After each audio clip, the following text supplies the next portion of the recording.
Assalamualaikum warahmatullahi wabarakatuh. Puji syukur kehadirat Allah Subhanahu wa Ta'ala yang telah melimpahkan rahmat serta hidayahnya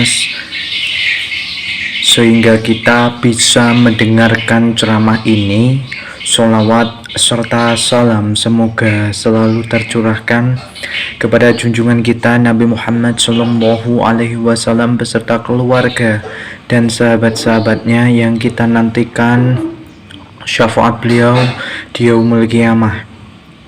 Hari ini saya akan memberikan ceramah yang berjudul meneladani akhlak Rasulullah dalam kehidupan sehari-hari.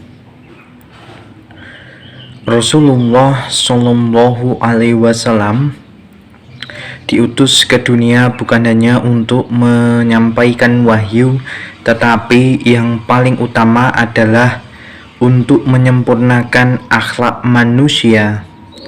Sebagaimana firman Allah dalam Quran surat Al-Qalam ayat keempat, bahwa sesungguhnya Nabi Muhammad memiliki budi pekerti yang agung, di mana budi pekerti ini haruslah kita contoh sebagai umat muslim yang baik.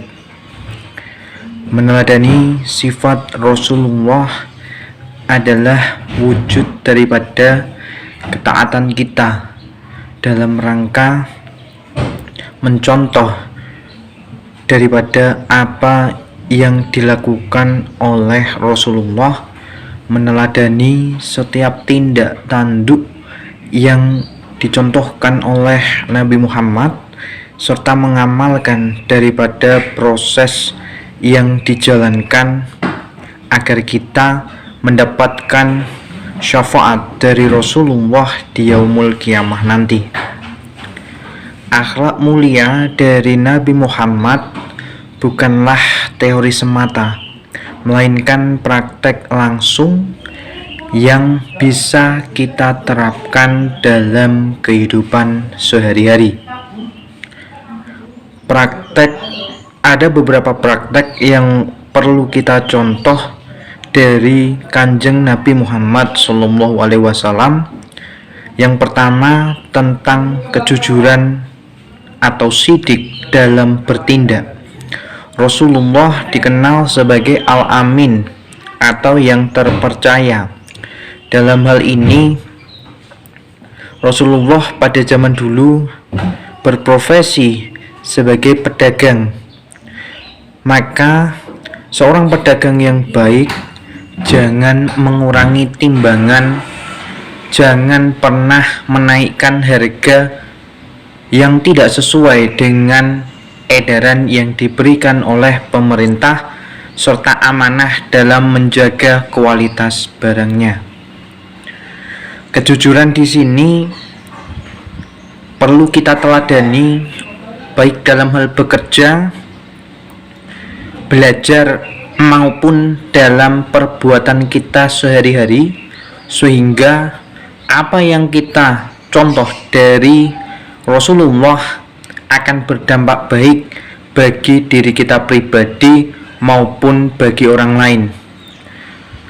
Di zaman sekarang ini, mencari orang yang jujur dan amanah sangatlah sulit.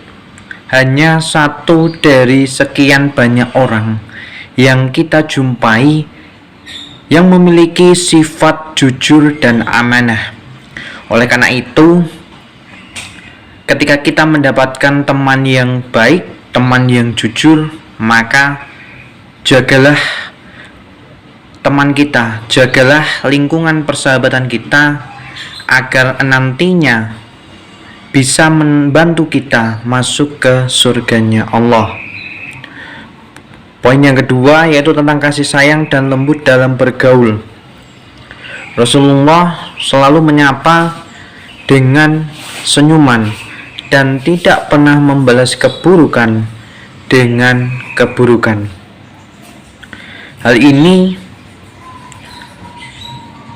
harus kita teladani sebagai perbuatan yang baik, sehingga kita sebagai umat muslim bisa menjaga silaturahmi dengan sesama umat yang lain, tidak membicarakan keburukan orang lain, memaafkan kesalahan daripada teman, baik yang disengaja maupun yang tidak disengaja, serta menghormati tetangga yang ada di sekitar lingkungan rumah kita.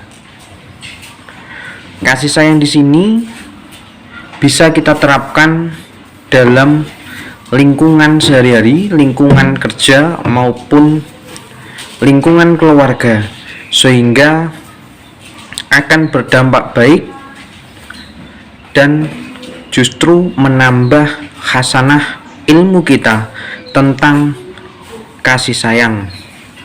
Kemudian poin yang ketiga tentang kesabaran dan kerendahan hati atau tawadu. Rasulullah pernah dicaci, Rasulullah pernah dihina, akan tetapi Nabi Muhammad membalasnya dengan doa dan penuh kesabaran, bukan malah dendam. Kita sebagai umat muslim selalu diajarkan untuk bersabar dalam menghadapi ujian dari Allah, tidak takabur, tidak egois, dan selalu menjunjung kerendahan hati meskipun kita sudah sukses. Akhlak ini juga dicontohkan oleh Rasulullah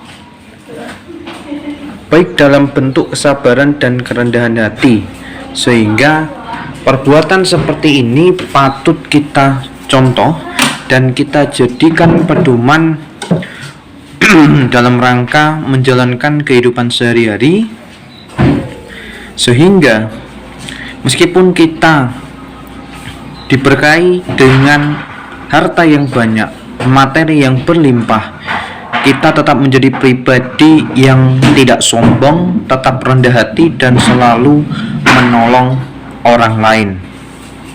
Akhirnya mari kita jadikan momen ini untuk mengevaluasi diri, bermuhasabah dan menilai sejauh mana akhlak kita untuk mencontoh perilaku Rasulullah Shallallahu Alaihi Wasallam, dan apakah kita pantas untuk masuk ke surganya Allah sedangkan diri kita masih penuh dengan dosa.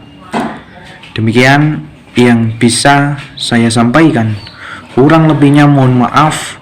Barakallahu fikum dan semoga bermanfaat. Wassalamualaikum warahmatullahi wabarakatuh.